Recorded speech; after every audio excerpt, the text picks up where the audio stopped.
ব্যাংককে আজ প্রথমবার বৈঠকে বসছেন প্রধান উপদেষ্টা অধ্যাপক মোহাম্মদ ইউনূস ও ভারতের প্রধানমন্ত্রী নরেন্দ্র মোদি।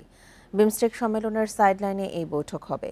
দিল্লির সাথে আস্থা ও বোঝাপড়া পুনরুদ্ধারে আগ্রহ দেখাবে ঢাকা। গুরুত্ব পাবে বাণিজ্য, আন্তঃসীমান্ত পরিবহন, সীমান্ত ব্যবস্থাপনা, ভিসা প্রক্রিয়া শিথিল ও রাজনৈতিক স্থিতিশীলতা।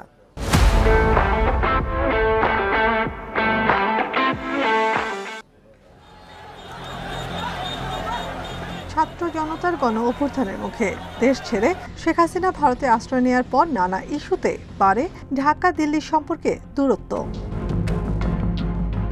অন্তর্বর্তী সরকার দায়িত্ব নেওয়ার পর প্রধান উপদেষ্টাকে শুভেচ্ছা জানালেও নিউ ইয়র্কের জাতিসংঘের সাইডলাইনে দ্বিপাক্ষিক বৈঠকে আগ্রহ দেখায়নি দিল্লি।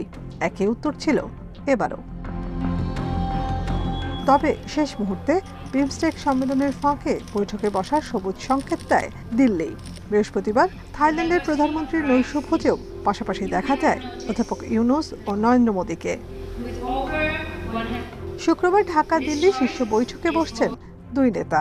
বাংলাদেশের লক্ষ্য রাজনৈতিক পট পরিবর্তনের পর দুই দেশের মধ্যে আস্থা ও বোঝাপড়ার পুনরুদ্ধার করা, অগ্রাধিকারমূলক দ্বিপাক্ষিক ও আঞ্চলিক সহযোগিতা জোরদার করা।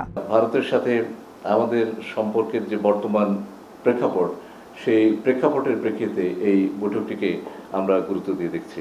আমাদের দ্বিপাক্ষিক সম্পর্কে যে সৃষ্ট স্থবিরতা, সেটা কেটে যাওয়ার সম্ভাবনা আছে। 5 আগস্টের পর বাংলাদেশিদের জন্য ভিসা সীমিত করা ছাড়াও আন্তঃসীমান্ত ট্রেন বন্ধ রেখেছে ভারত। এবারের বৈঠকে ভিসা সহ আন্তঃযোগাযোগের ধারাবাহিকতা রক্ষা এবং বাণিজ্য ঘাটতি, সীমান্ত নিরাপত্তা নিশ্চিতে টহল বাড়ানোর উপর গুরুত্ব দেবে ঢাকা। এছাড়া আঞ্চলিক যোগাযোগ বাড়াতে মোটরযান চুক্তি, বিমস্টেক পরিবহন করিডর এবং জ্বালানি গ্রিড সংযোগ স্থাপনের গতি বাড়ানোর আলোচনায় আগ্রহ দেখাবে ঢাকা।